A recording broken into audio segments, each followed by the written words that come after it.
Bonjour, Monsieur le Président Sylvain Gallo. Bonjour, Monsieur le Président, encore une fois. Sachez que nous avons un respect et une considération sans égard envers vous et envers tous vos proches collaborateurs, notamment les vice-présidents qui vous entourent, le bureau exécutif, le bureau politique, de tous les responsables de l'IFDG à tous les niveaux, que ce soit les fédérations, les sections de base, les communicants, les jeunes de l'Aksamdallah et Bambeto Koza, la grande section motard, Seretabé, toutes les structures du l'IFDG et toutes les structures parallèles. Monsieur le Président, permettez-moi de vous adresser mes condoléances les plus attristées suite au décès tragique de ce jeune couple, notamment le feu Abla Djibril Ba et de son épouse, Madame Ba Genab Diallo, paix à leurs âmes, qui Dieu les accorde le paradis terrestre Firdaus. Vous savez que ces jeunes-là, c'était des jeunes patriotes, c'est des jeunes dignes. Et lui et sa femme, ils ont donné leur vie pour l'IFDG. Ils voulaient vous voir au pouvoir, mais hélas, le sort a décidé ainsi. Que Dieu les accorde encore une fois le paradis. Je demanderai à tous les jeunes de l'Aksamdallah et Bambeto Koza, de la section motard, de cesser leurs larmes et de prier pour ce jeune couple pour que Dieu les accorde le paradis. Je suis meurtri suite à ce décès tragique, mais ainsi va la vie. Nul ne peut quelque chose contre la volonté de Dieu. Paix à vos âmes, Ablaï Ba, Ablaï Djibril Ba et Madame Ba, née Genab Diallo. Monsieur le Président, aujourd'hui, la situation de notre pays est sans précédent suite à la politique politicienne archaïque du président Alpha Condé. Quand vous prenez aujourd'hui la situation politique, on ne sait pas ce qui se passe dans ce pays-là. Le président Alpha Condé, il ne veut pas quitter le pouvoir. Il sait que c'est son second et dernier mandat. Mais j'ai l'impression qu'au mois d'août là, M. Alpha Condé, avec certains groupuscules, vont cesser de le plébisciter, que c'est le seul candidat de président arc-en-ciel. Mais nous, ce n'est pas notre problème. C'est que notre problème, nous voulons un fichier électoral propre, une élection présidentielle libre et transparente. C'est ce que nous voulons. Mais Alpha Condé ne veut pas ça. Alpha Condé veut organiser des élections à sa guise. D'ailleurs, il a infodé toutes les institutions. Aujourd'hui, le FNDC, heureusement que le FNDC est là. Qu'est-ce que nous allons faire, Monsieur le Président?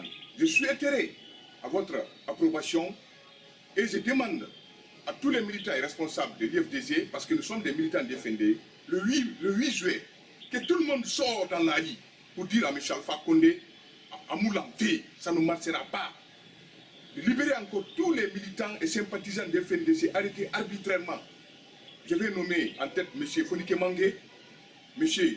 Alpha Yaya Diallo, qui croupissent actuellement dans les ailes de la maison centrale. Sans oublier M. Cessé Lois et ses amis qui sont arbitrairement incarcérés à la maison centrale de Cancan. Monsieur le Président, je vous remercie très infiniment. Vous aviez vu, lorsque vous avez fait une plainte devant la Cour suprême pour que Alpha Condé vous restitue vos conseillers de quartier et les conseillers régionaux et les chefs de district, il a refusé. Maintenant, après avoir opéré le coup d'État constitutionnel au mépris de nos lois, au mépris des regards de la communauté internationale vers la Guinée, au mépris de toutes les réclamations que vous avez faites et des réclamations fondées qui ont été certifiées par l'OIF, par la CEDEAO et par toutes les institutions nationales et internationales, Alpha Condé a fait le forcing. Après avoir opéré son coup d'État, maintenant il nous restitue les chefs de quartier et les chefs de district, mais sans parler des conseils régionaux. Des conseils régionaux. Cela veut dire que Monsieur le Président Alpha Condé, on en parle, mais nous attendons Alpha Condé. Les chefs de quartier seront installés, les chefs de district seront installés, les conseillers régionaux seront installés. Alpha Condé sache que tout le monde peut être candidat en 2020, sauf lui. Sauf lui. Parce que son mandat finit le 21 décembre 2020. J'ai appris que cette CENI-là, qui est là, qui ne veut pas la paix, qu'elle a pris une date pour l'organisation des élections le 18 octobre 2020. Est-ce que la CENI là, est-ce qu'elle a rencontré les acteurs politiques? Est-ce qu'elle a pris en compte les réclamations de la classe politique guinéenne? Si c'est le cas, nous on s'en tient à ça, on attend. On n'est pas pressé, parce qu'à un moment, je n'ai pas voulu critiquer ce président de la CENI actuellement, M. Kabine Sissé.